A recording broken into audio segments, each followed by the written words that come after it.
What's up guys, welcome back to the channel. Sorry it's been so long, but busy man as I am, I've got a lot of content coming up. So today I've got a 2011, actually very dirty 2011 BMW X5. Let's have a look.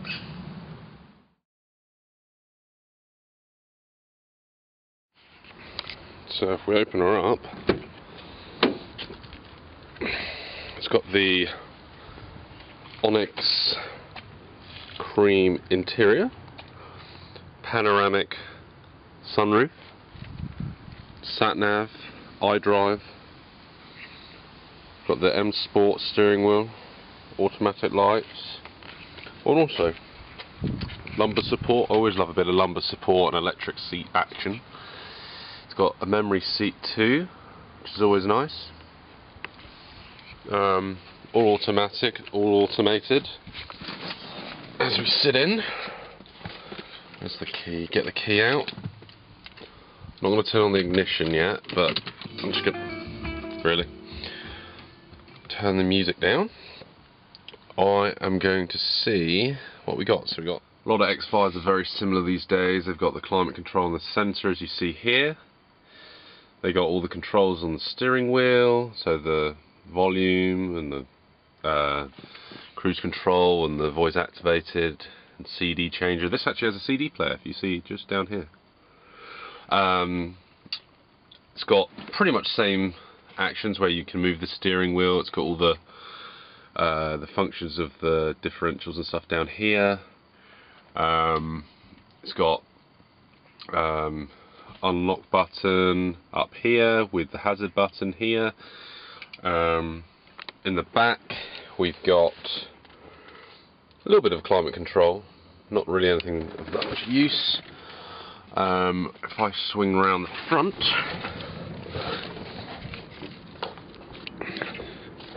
as we see, you've got the automatic lights, which is always nice. Got the fog lights, dimmers, etc.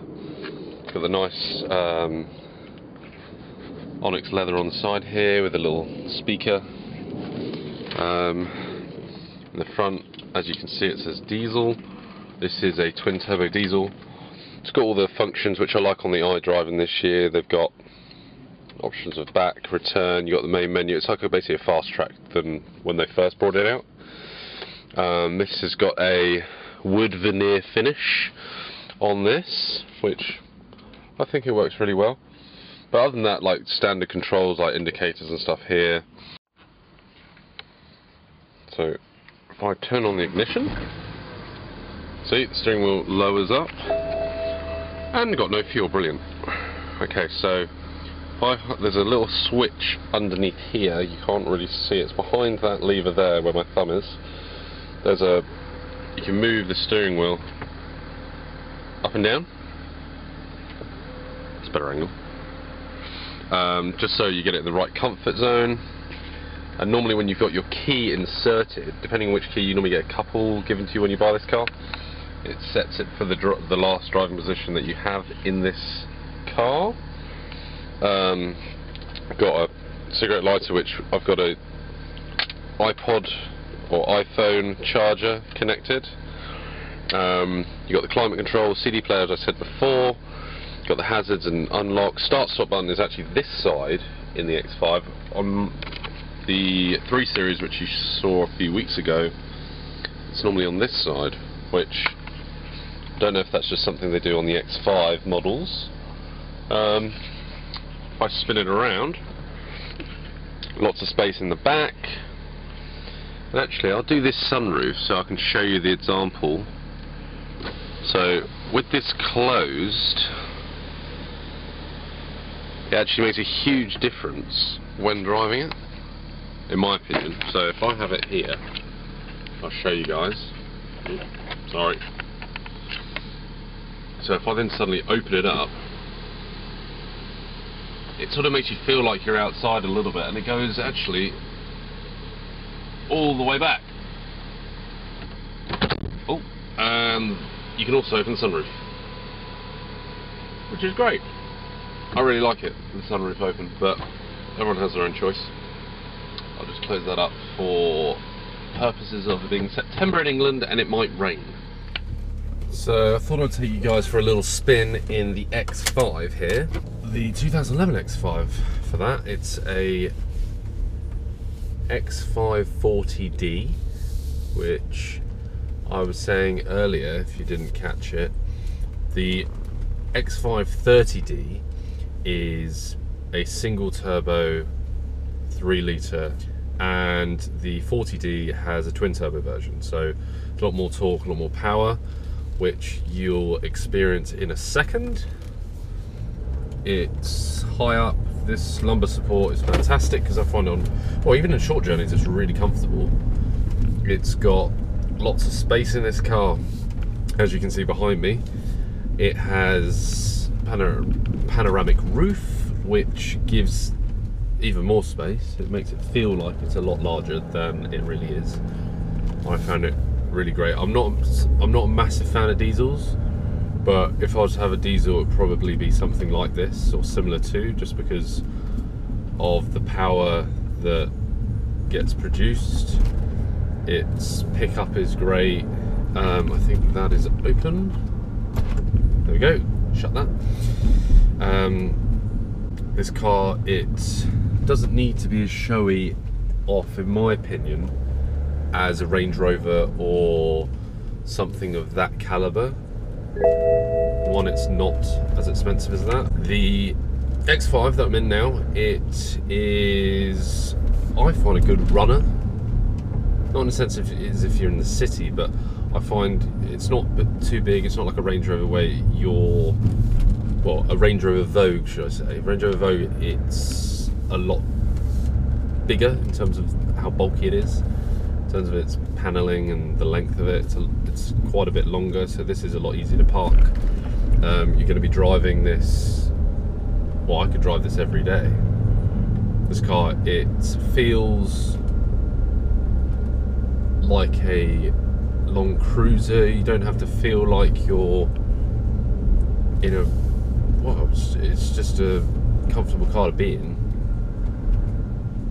and I enjoy being in this car.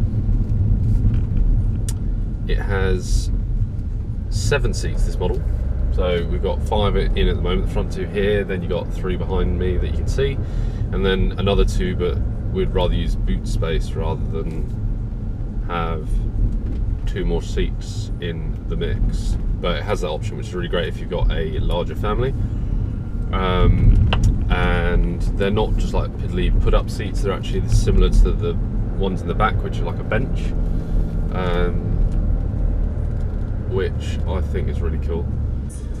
So this car has a good sound system. I'm going to turn that down now.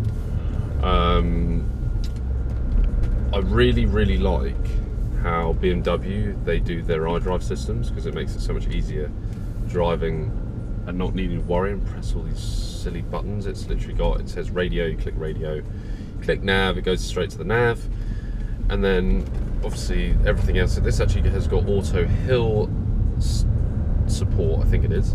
It's right next to the parking handbrake, which is it's electronic in this. It's not got the old school handle like it has in my E92. This car has also got the lumbar support, which I was saying earlier, but the controls are down here, so when you're driving along, I guess you have to guess which buttons you're pressing,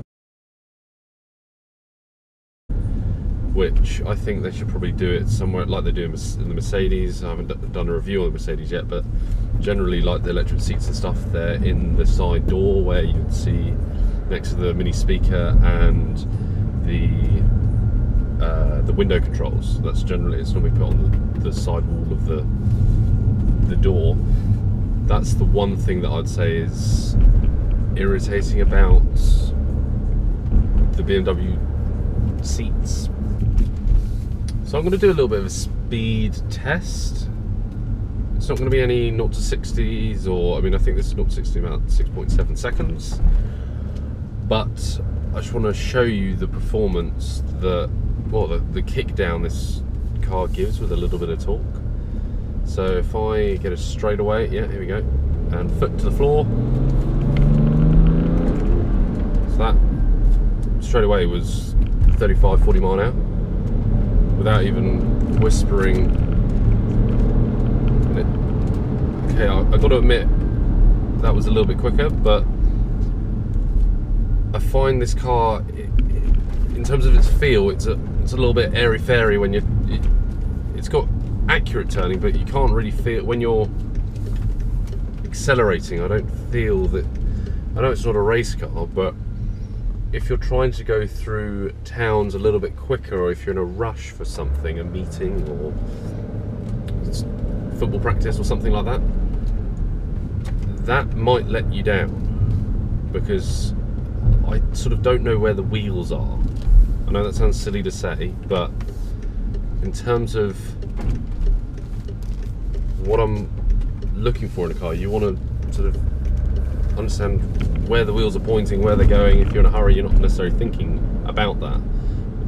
That type of information is good even if you're not even really thinking it, you're not a car person, or even if you are a car person. If it's an X5, a Range Rover, or even a pickup Jeep, or anything along those lines, it's nice to know.